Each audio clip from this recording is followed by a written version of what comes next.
Até onde dura o IC na história? Fala galera, Mancha Bola aqui, e nesse ponto da off-season vamos ser sinceros, a gente só tá esperando para que Harden e Lillard sejam trocados. O engraçado dessas duas estrelas é que ambos têm em comum a busca pelo primeiro título da carreira, e ambos estiveram em ótimas posições quando entraram na liga para ganhar primeiro. Quer dizer, mais ou menos, não estou aqui para falar sobre o que nesse ponto você já deve saber claro do tour de Oklahoma com Westbrook, Harden e Durant. Três estrelas que tinham um jogo bem complementar e que os três viriam a ser MVPs na liga. Infelizmente, o OKC não quis pagar o Harden e trocou para o Rockets, e aí ele saiu de o melhor sexto homem da liga para Superstar. Uma troca que olhando para hoje em dia não valeu nem um pouco a pena. Mas para ser sincero, todo mundo deve imaginar qual caminho esse trio seguiria se continuassem juntos. É um dos maiores IC da história da NBA. Aí você deve estar se perguntando, mas Moish, Lillard estava nessa situação também?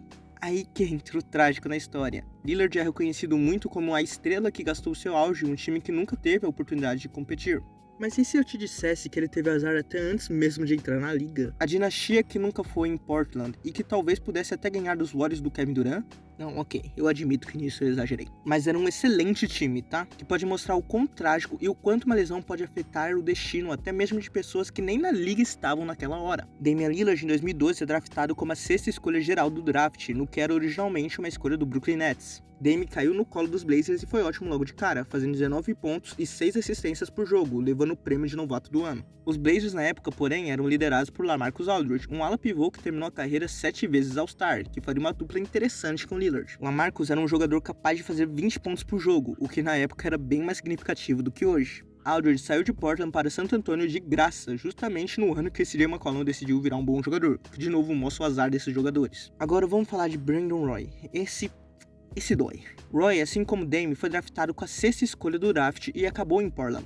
O alarmador instantaneamente mostrou seu potencial de ser uma estrela. Foi o melhor novato da temporada e na temporada seguinte já foi All-Star. Virou um cara de 20 pontos por jogo, que de novo, na época significava muito mais do que hoje em dia, e continuou sendo All-Star até sua aposentadoria. Infelizmente, por conta de lesões do seu joelho, Roy teve que se aposentar com apenas 27 anos. Ele até voltou depois, jogou 5 jogos com o Wolves, mas realmente não dava. A NBA perdeu uma estrela muito jovem por conta de lesões. Falando em perder em estrelas jovens, o Blazers também perdeu Greg Oden, um cara com tanto potencial que ele foi draftado com a primeira escolha do draft de 2007, à frente de nada mais nada menos que Kevin Durant. Oden era visto como a melhor promessa na posição de pivô em muito tempo. Na minha pesquisa vi que tinha gente que falava que ia ser o melhor draft depois do de Jordan, o que olhando pra trás é engraçado, já que o segundo melhor jogador dele é o Al Horford. Enfim, você entendeu que o Oden era sinistro. Infelizmente, quando você pesquisa o básico da carreira dele, você se depara com isso. Oden jogou 82 jogos pelos Blazers em 5 temporadas que estava sob contrato em Portland. Passou mais um lesionado, assinou um contrato com o Heat, mas teve que se aposentar com 26 anos.